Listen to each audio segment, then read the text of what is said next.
To In the Margins. I'm your host, Ralph Newell, and today we have with us Dr. Angel Perez, CEO of the National Association for College Admission Counselors, or better known as NACAC.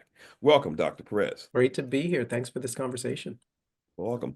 And I would be remiss if I didn't mention the recent passing of Dr. Frank Burnett, who's a former CEO of NACAC, who retired, I believe, 1994. And Yes. upon retiring, he started consulting with us here at Diverse. Oh, I Really, didn't know that. just up until a few years ago. In fact, I did a podcast with Frank back in January of 2023 on his most recent book. So, those of you who want to hear that, you can check our podcast archives. Dr. Did you ever work with Frank or talk with him? I did not know. I arrived at NACAC in 2020, even though I have been a member since 1998. So I did not cross paths with him.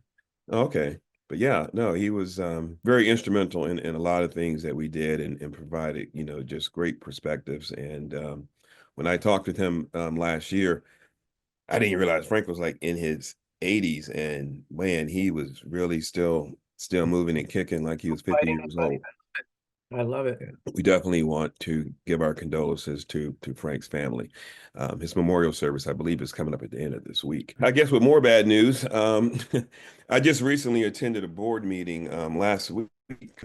Much presidents and some other association heads. And, the 800-pound gorilla in the room for us was how are we going to navigate post last week's presidential election? So, with that in mind, I guess the first thing I wanted to ask you, Dr. Perez, is how do you anticipate the results of the 2024 election will impact federal education policy, especially for underrepresented students? I guess I'll start broad because I don't have a crystal ball. And, I sit in a chair where I hear a lot from our K through 12 members. I'm hearing a lot from our higher education members. So to start at the 30,000-foot level, there's an extraordinary amount of anxiety. There was already anxiety in the college access space, given the Supreme Court case that we had last year, given all of the challenges that we've had over the last several years. But I think we're now entering a new moment in American history. And so we're deeply concerned. We're concerned about access to higher education for some of our most marginalized students in the country. We are concerned about what kind of school policies are going to be implemented at the local level that's going to impact our students in high schools. And to be frank, I'm also deeply concerned about our members in higher education. The incoming administration has made it very clear that they are coming for higher education. And I'm not making that phrase up. I'm literally quoting Mhm. the incoming vice president. And so we're concerned, but we are also resolved that we are going to continue the good fight because the issues that my organization cares about and fights for are so critically important to the future of a nation. Despite the rhetoric happening politically right now around the fact that you don't need higher education, that you don't need to go to college, all of the data, all of the research basically points otherwise. And so, we're all sort of taking a collective breath and allowing ourselves to sit in a bit of a mourning period. But then we're going to move on and we're going to continue to fight for the issues and the values that we care deeply about. You say that mourning period it makes me think about one of the things that came out of the meeting I was in last week, dealing with the stress and anxiety over last year's Supreme Court case, today's political climate, et cetera. We got into a lot of discussions about mental health. With mental health being, a growing concern in higher ed, how do you see NACAC and other organizations like yourself supporting mental health issues on college campuses? I love that you asked this question because it is so critically important. And I have to share with you that actually here at NACAC, we have already moved in that direction. We have actually formed ad hoc committees around mental health, not just for students, but also for the professionals. I myself, as NACAC CEO, have written articles and recorded podcasts about my own issues with burnout and stress and how I have managed those and how I want the profession to think about how to take care of themselves first. This year's conference at NACAC, which was in Los Angeles, we had over 7,000 people present. The theme was the courage within. And the entire focus of the conference was how do we put our mask on first before we help everybody else? You know, when you go onto an airplane, that's what flight attendants tell you to do. And Mhm. so I am thinking deeply, and the profession, and I would say our association is thinking deeply about how do we provide our members with the tools in order to pause and care for themselves, almost giving them permission to do so. You know, I realize it's a skill set that often we are not taught. And we're in a helping profession, right? Our members are high school counselors, community-based organization counselors, admission officers. They are helpers. And so they don't often stop and pause and think about how you need to care for yourself and be strong before you can help anybody else. So that's something we're going to double down on. The other thing is, I'm thinking a lot about leadership. I'm thinking a lot about the people who lead in this profession, whether you're a vice president at an institution, a director of counseling or school counseling at a school. How do we prepare people who are in those roles to navigate a new leadership landscape? The skill sets that are required today to lead, especially in this new political landscape that we are going to be facing, no one has ever trained us for, right? And so I think one of the ways that associations can support members is teaching those skill sets, bringing people together, learning from each other, supporting each other. And then obviously one of the biggest ways that associations can support, and what we've been doing since day one at NACAC and other associations, is becoming the profession's chief advocate, right? Whether it's we're lobbying, you know, Congress, or meeting with the Department of Education, which we meet with the Department of Ed on a weekly basis, or advocating in a lot of different ways. We do so at the state level. We're going to continue doing that.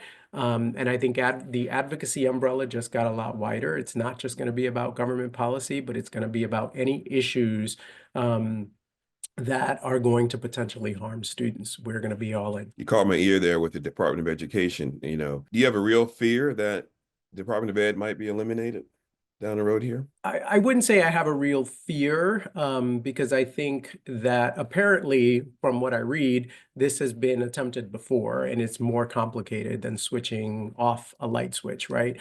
Mhm. And so I have hope that there are enough educated people in our government who are going to understand the extraordinary implications of not having a Department of Education. How do we distribute funds to schools and colleges across the country that are support every student in this country? I think there would be a huge public backlash. I don't think that's a really popular issue right now. Mhm. However, it is a possibility, and I do think that we all need to be prepared for that. But one of the things that, you know, I wanted to share with you, and something that I've been sharing with my team here at NACAC, but also with our members, that I understand the fear and the anxiety and the what ifs. We can't live in the what ifs, right? We need to prepare, but also in order to get up and do this work every single day, we have to focus on the now and what we have control over. If it were to come that the Department of Education is eliminated, we will deal with that and we will be prepared. But I also don't think, you know, one of the ways, going back to the mental health conversation, that I am Mhm. sort of dealing with it, I think if I woke up every day and thought about all the what ifs, I wouldn't get out of bed, right? And Right. so I try to think about every day, what can I do within my locus of control, within this community, to continue to move forward? So that's how I'm kind of thinking about those issues. Okay. You know, I don't want to stay on the election. It's been so long here. But, you know, post-election, from an organizational standpoint, where is your compass pointing? You know, you guys still staying the course, or do you think you're going to have to deviate this way or that way? And if so, like, you know, what programs or initiatives do you think are being impacted that you guys are doing or looking at?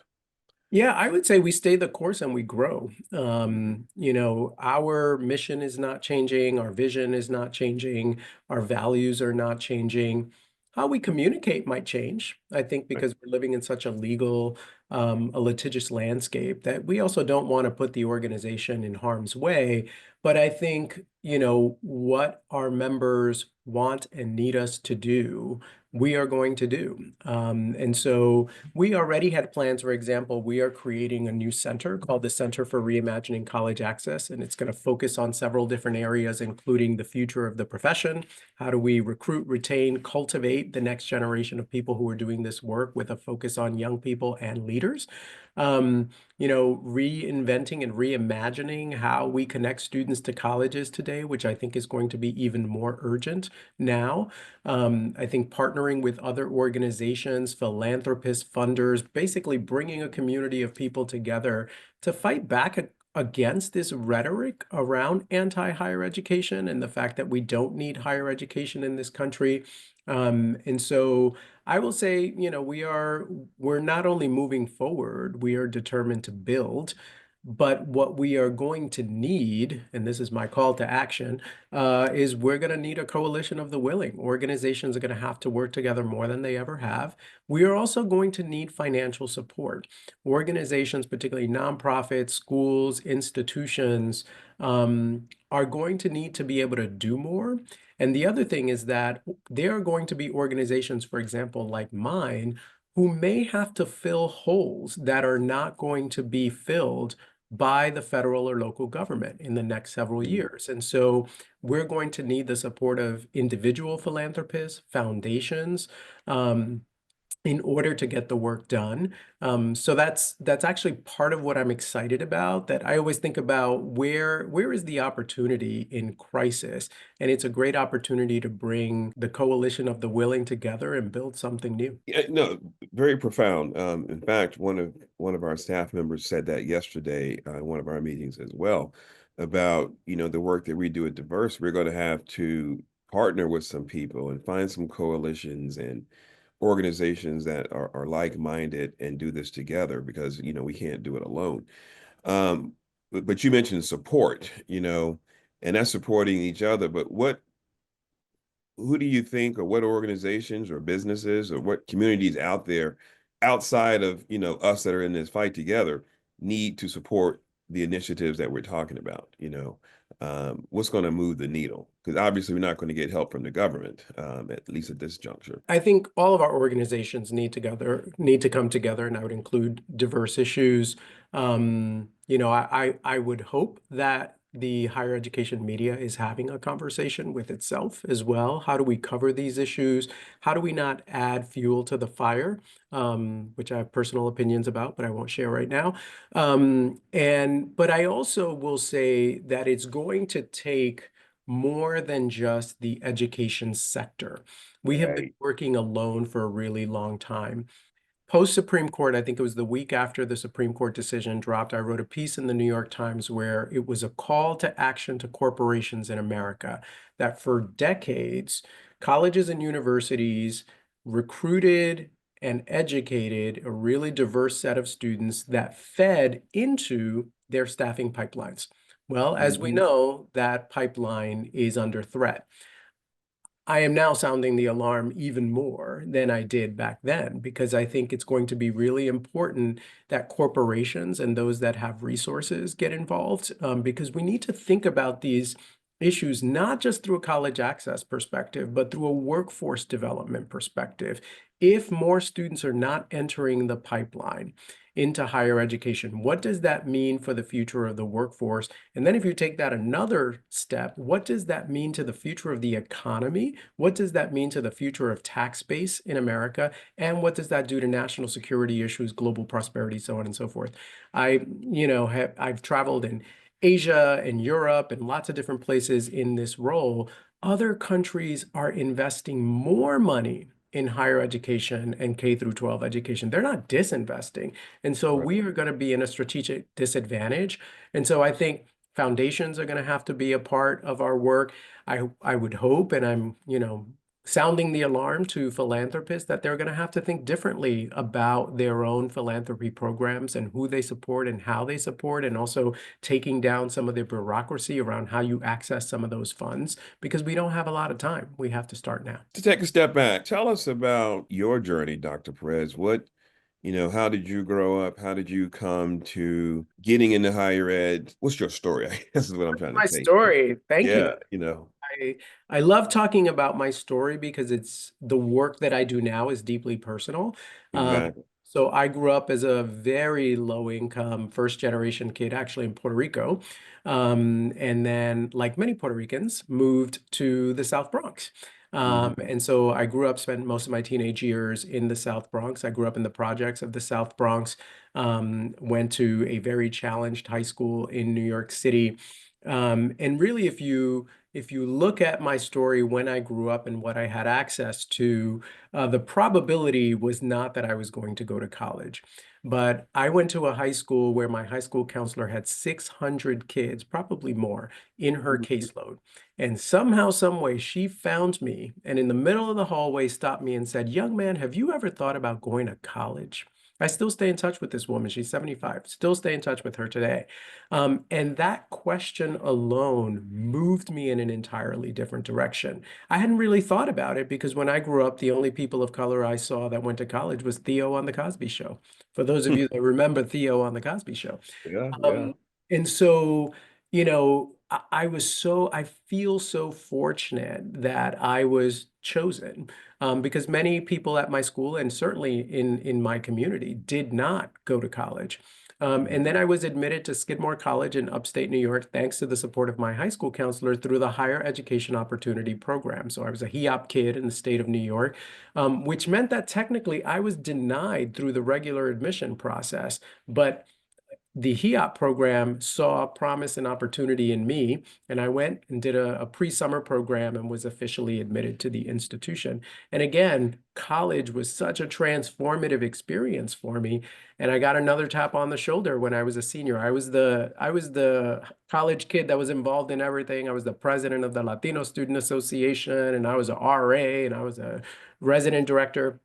Hmm. And so one of the counselors in the admissions office said, "You'd be great in admissions." And I had never thought about that. And so I applied for a job at my alma mater and thought I would do that for 1 year. And here I am 26-ish years later. So it's been a wild ride. But again, the work that I do here at NACAC, but also I spent my entire career working on college campuses, eventually as a vice president for enrollment and student success.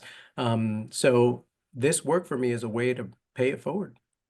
Gotcha. No, great story. Good lead in. So, given the recent changes in college admission policies, post the Supreme Court case there ruling on affirmative action, how is NACAC adapting to help colleges maintain diversity and equity in admission? Yeah, there's a lot of different ways. I'll first start by saying we've been doing this work for a really long time. But I think what we have done over the last several years is really reimagine some of our programming, whether it's education, training, certificates, that we are providing our members with so they can think differently about the way that they recruit, retain, and cultivate young people into the pipeline. We also, the thought leadership that comes out of the association, the way that we share that kind of thought leadership, not just from the team here, but also Mhm. from our members, has shifted fundamentally. And one thing that I want to highlight is we're actually hosting this event next week, but we have created a program thanks to the support of the Lumina Foundation called Elevate Equity. And this is an event that brings together college presidents, trustees, chairs of their board, CFOs, and enrollment officers together to talk about how do we maintain and grow our commitment to equity and access while also understanding that colleges are in a really difficult place and financially they also need to bring in tuition. And we held our first one in Chicago, and it was such a success, and the presidents enjoyed it so much that we're doing another one in partnership with the governor's office in Illinois this coming week. Again, Oh, knowing that there are so many forces that are working against some of the equity goals in higher education. And so we are seeing ourselves as the conveners, the organization that brings people together to have these conversations. And then from those conversations, producing reports that become solutions that are disseminated across the nation. So there's a lot we're doing in that space, but I wanted to highlight that particular example. no, that's a very good one because one of the things I was going to, you sort of answered one question I was going to ask you, but um, with the elimination of race in the admissions process, how are schools able to get at diversity through the admissions process now? I will say some things have changed, but a lot has not. Mhm. I want to give a lot of credit to admission officers and school counselors who've been doing the good work for decades, right? I would say that what has changed is newer and creative ways to engage young people and marginalized communities earlier. Not that this wasn't happening, but I think institutions are doubling down. I think the other thing that's been interesting is because states like California, for example, were not taking race into consideration for a really long time, we were able to learn a lot of lessons from them. And institutions have been studying some of their models. What does the University of California do, for example, Cal State? And a couple of examples that I will share. Besides what you've heard in the media, which is, colleges are shaping their essay questions to give students who might be interested in sharing a little bit more about their own identity, the opportunity to do so. But I've been inspired by some of the recruitment practices that have shifted. Organizations that are saying, we're going to start recruiting in the Black church.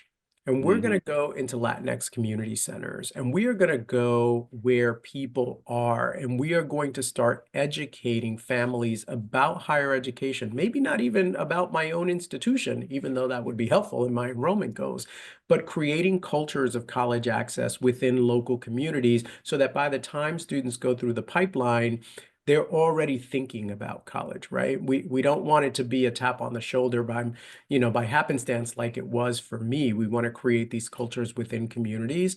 And that method has actually been working. And so it's been really inspiring to see that. My guess is that's going to grow. The other thing that I've seen throughout the country is much more intentional partnerships between colleges and community-based organizations. A lot of high school students, where they actually get their college advising is not in their schools, not the fault of the school counselor who has very good intentions, but in a state like Arizona, we have 900 students to one high school counselor. And so many of those students are actually being advised by after-school programs and community-based organizations. And so more and more colleges are tapping those after-school programs and CBOs and saying, how might we create articulation agreements here? How might we partner so that your students are thinking about us as they go through the pipeline? Because what I'm hearing from enrollment officers is, even though we can't take race into consideration, the one thing that we can control is our pipeline. So if we have more students of color and more students coming from diverse backgrounds in the application pipeline, the probability of us admitting more students who are diverse and meeting some of our equity goals is a lot higher. Yeah, no, it's interesting you say that. I just did a couple of webinars, I'm sorry, not webinar, podcasts in October, and two of them were dealing with community-based organizations, as you mentioned, and the work that they were doing with the children of migrant farm workers and Mm, getting them into the pipeline of going to school. Same thing. Parents hadn't thought about it, they hadn't thought about it, but one group was dealing with high school students. I think that was in Washington State. Which a lot of people didn't even realize has a lot of migrant farm workers. yes. And then also down in Florida with the Immokalee. And theirs was through a community-based organization. And it wasn't high school. They were actually, I want to say, starting in the elementary level of getting them thinking about their career goals and things that they wanted to do. And, speaking of Frank Burnett, I remember Frank and I worked on a project. And I'm just drawing a blank on the name of the group, but they were trying to figure out, okay, how do we get more, people of color into the pipeline to be, yes, it was for speech and hearing pathologists. And, you think, oh, we can, maybe hit them in high school at the earliest or in college. And the research showed that, oh, we got to start talking to those kids by middle school. And Yes. if they weren't on the right course, then, that career path would be, even more difficult. Not that you couldn't get there, but it was something that needed to start in high school. So, Yeah, there's a lot of our members uh-huh. remind me all the time that it's critical to start early in terms of awareness, not maybe college Mhm. advising, right? You don't want to say Right. to an eighth grader, here's where you should go to school. But the mindset is so critical. And because we all know that students have to make decisions about their curriculum in high school. And so the courses that you choose impact where you can go to school impact the kind of chances that you might have to be admitted. And so it is critical to begin the awareness pretty early. Yeah, yeah. I mean, yeah, and the reason we were talking middle school because some of the science and math courses they needed to take, if you hadn't taken it by middle school, you can't get to it in high school. Exactly. You would just be behind. Um, okay. So reflecting on change, so what progress have you observed in the admissions process um, as it relates to DEI, since you started working in higher ed? Wow, it's been a long time. Hmm. We have come a long way. And I'm so glad you asked this question because I think in higher education, we tend to beat ourselves up about the fact that we haven't made enough progress. And we have made a lot of progress. The kind of strategy and intentionality around recruiting and cultivating, low-income first-generation students. When I went to Skidmore, there were two Black men who graduated in my graduating class. That is not the case today, right? And so that is an extraordinary amount of progress. The other thing is that the awareness around the fact that we have to think very differently about the admissions process has also shifted. An example that I'll share that is more recent is the movement that has been created around direct admission.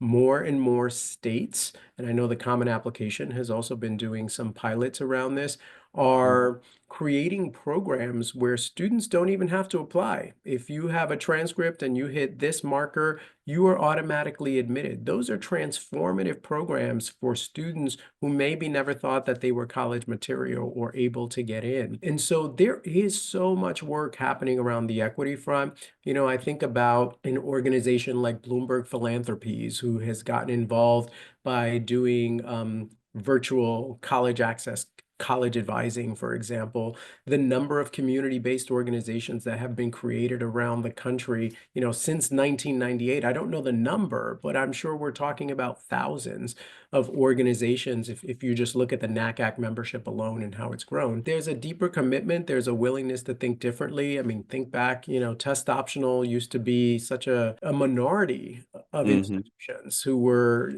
test optional back in 1998. And now the majority of institutions are test optional. And I know that's still a controversial topic, but I will say this is all progress.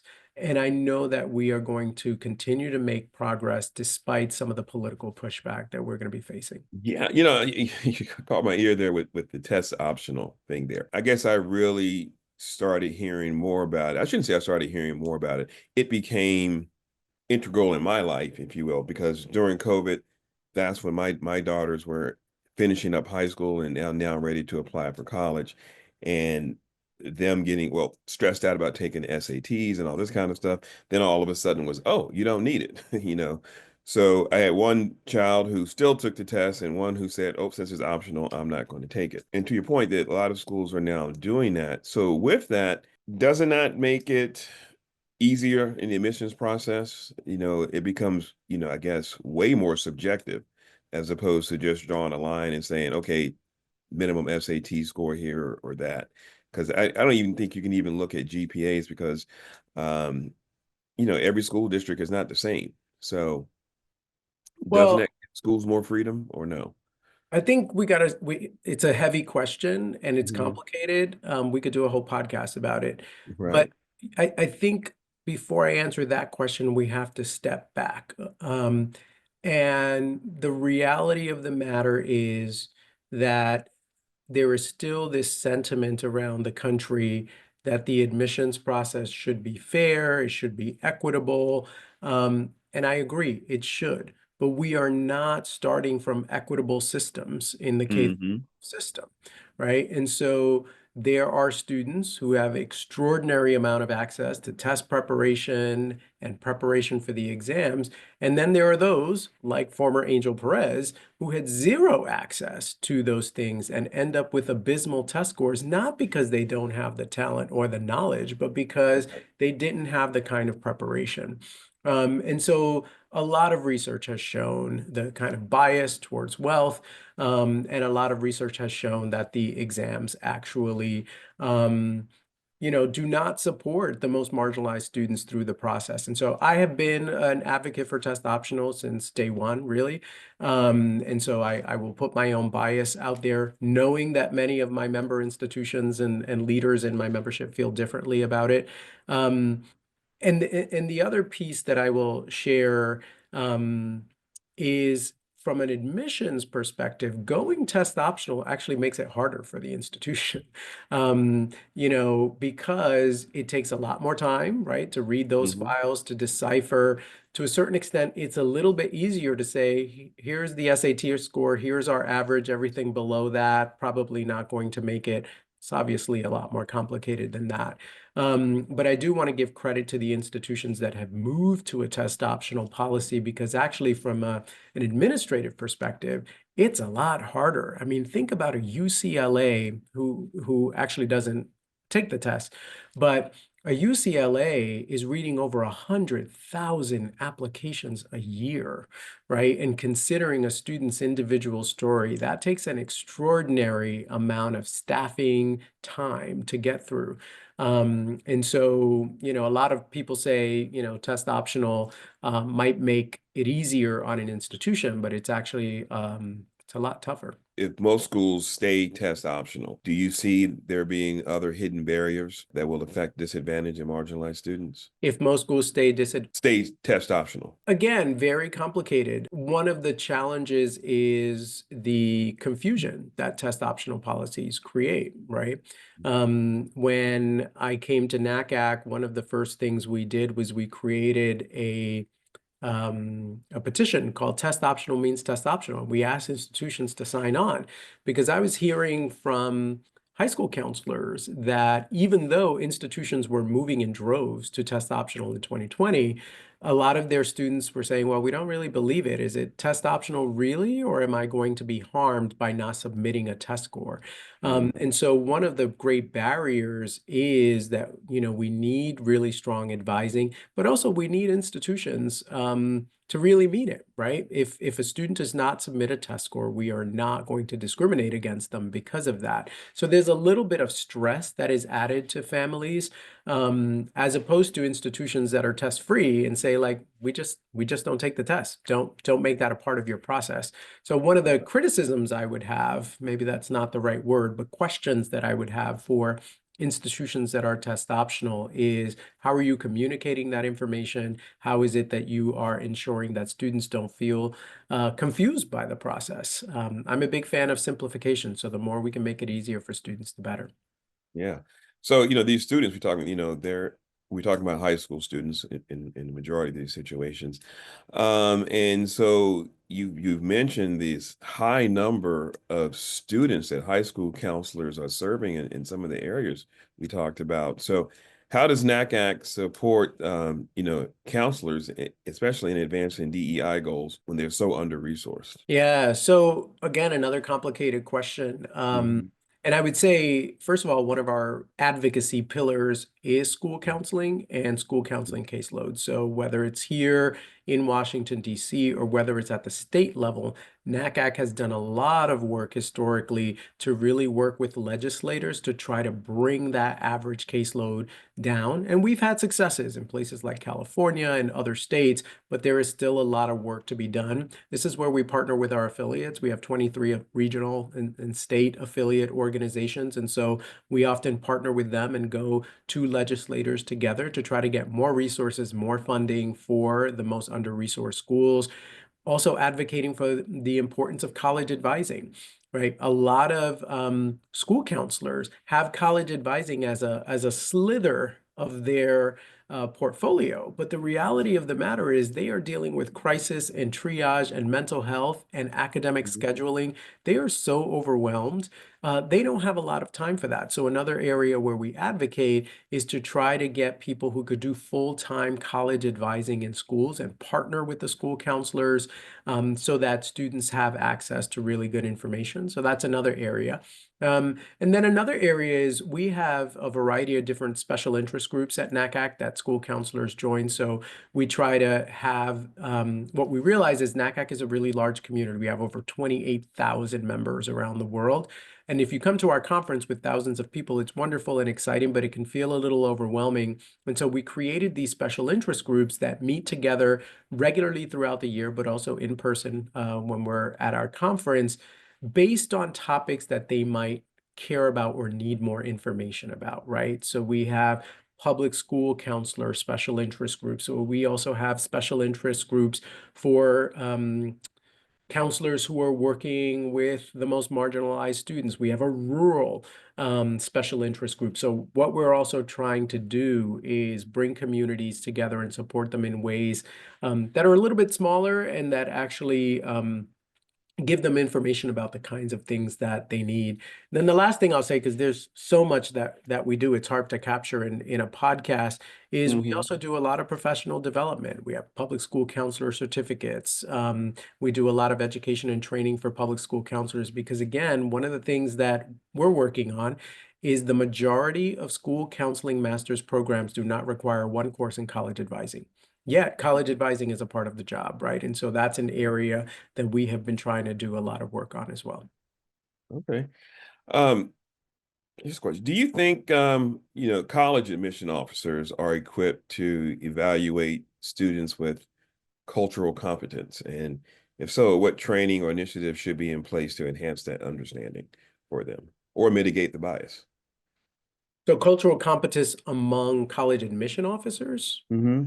Yeah, Offices, yeah. I will say that is growing. That is actually growing. I can say unequivocally it doesn't happen at every institution, Right. but more and more institutions are implementing that kind of training. And I will say that actually that was one of the areas where NACAC stepped in 2020 Hmm. to really help institutions.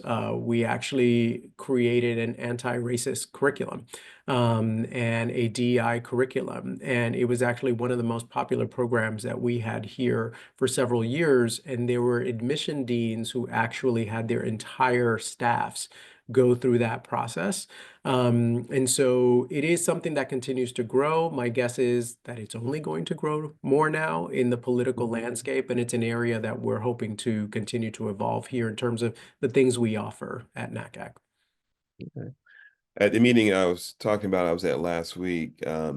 Once we got off of politics, one of the big items that was a topic of discussion was politics first, mental health was second, and the third was AI. So with the emerging technologies and all the AI tools that are out there, how do you see that, or what are the ethical considerations that admissions directors may look at when it comes to AI and this technology? Yeah, I love that you asked the question because it's evolving and we're all in it together. I will start by saying I don't think we have all of the answers, right? This is moving so quickly. I think we're going to learn a lot from corporations and technology companies who are dipping their toes into this. But we are certainly ahead of the curve. We actually created an ad hoc committee that's been working right now. Their recommendations aren't out yet about what are the ethical implications of AI going to be as it relates to college admission. You know, we're grappling with a lot of questions right now, some of which I'll share with you. Mhm. If a high school counselor uses ChatGPT to write the high school counseling letter, is that ethical? Is it not? Not for me to say, but certainly something we need to think about. What's the implication of students using AI in their application, in their college essays? Is that ethical? Is it not? What are the kinds of tools that we are going to be using to read applications? I mean, one thing that I'm actually really excited about, and this is the former admission dean speaking here, is Mhm. how might we be able to take some of the technical stuff that needs to happen in the admission process, the reading, the filing, all of that, so that students can actually, or not students, counselors can spend more time with students and families and do a lot more of that personal work. I'm excited about that. But one of the questions that will come with that is, are there biases in, Mhm. the AI technology if we outsource, to use a term, the reading of applications to AI? what do we lose in that process? How do humans continue to remain deeply integrated in the process while also using AI to make the process simpler? So these are the questions that the association's ad hoc committee group is grappling with. And, the other thing is I want to bring in AI experts. I actually, on my mind for next year's conference is to bring in some AI experts to help talk to us about what are they thinking about, how is this developing so that we can be ahead of the curve and prepare for what we don't know yet. All right, hey, we're towards the end here, so I think the last thing I want to ask you is, as a leader and advocate for DEI, what experiences or challenges have most significantly shaped your approach to equity in higher ed, and how do those experiences inform your goals for NACAC?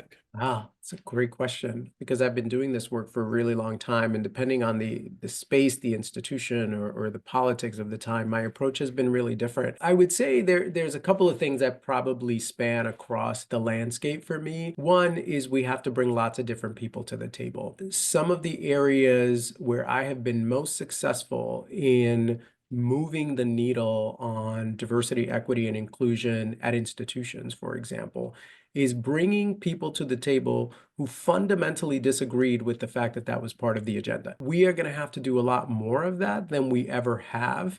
I know that people feel like we're living in silos, but I will say, and especially after last week's election, my curiosity has grown. There's clearly something missing that I need to learn about the way others feel about the work we're doing in higher education, Hmm. about the work we're doing to expand diversity at these institutions and make the process equitable. I want to bring those people to the table and I want to have those conversations. I think we need to do that across the board. So that has been one thing. And then the other thing that's always been really helpful is leading through values. We may disagree on a lot of these issues, but if we focus on our mission and our values, we are never going to go wrong.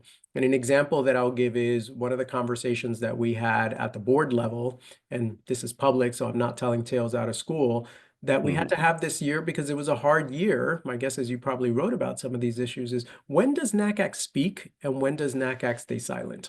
And one of the guiding principles that we have, and it's on our website that the board has created, is we will speak when it's related to our mission or values, threatening or harming those things that we actually have within our locus of control. Those are guiding principles that, again, I think as we're talking about DEI issues, as we're talking about trying to do what's right for the most marginalized people in this nation, we have to keep that focused.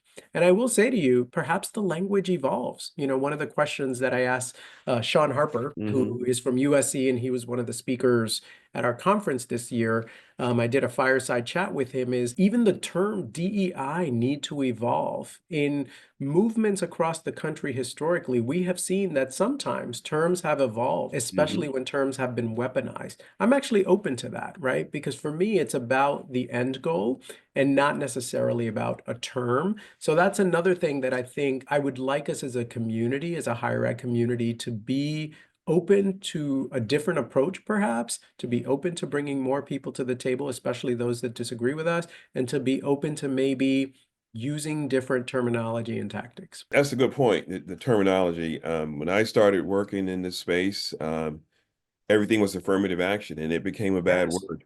And And multicultural, then, remember, I grew up in the multicultural era. Everybody right, knew right, the vector of multicultural. That's evolved, right? And so exactly. I may evolve, and I might say that given how it's been weaponized, it probably has to evolve. But I know that not everybody agrees with me on No, I mean, no, I agree with you. I mean, that. it's based off anecdotal conversations, that I've had recently. But yeah, it has definitely evolved from the multicultural to diversity, and now what is next? Because it actually, I am understanding from some leaders that that is a bad word on campus, from their legislature. They can't have programs that have that language. So they are coming up with new words. But then we're just playing a wordsmithing game, right?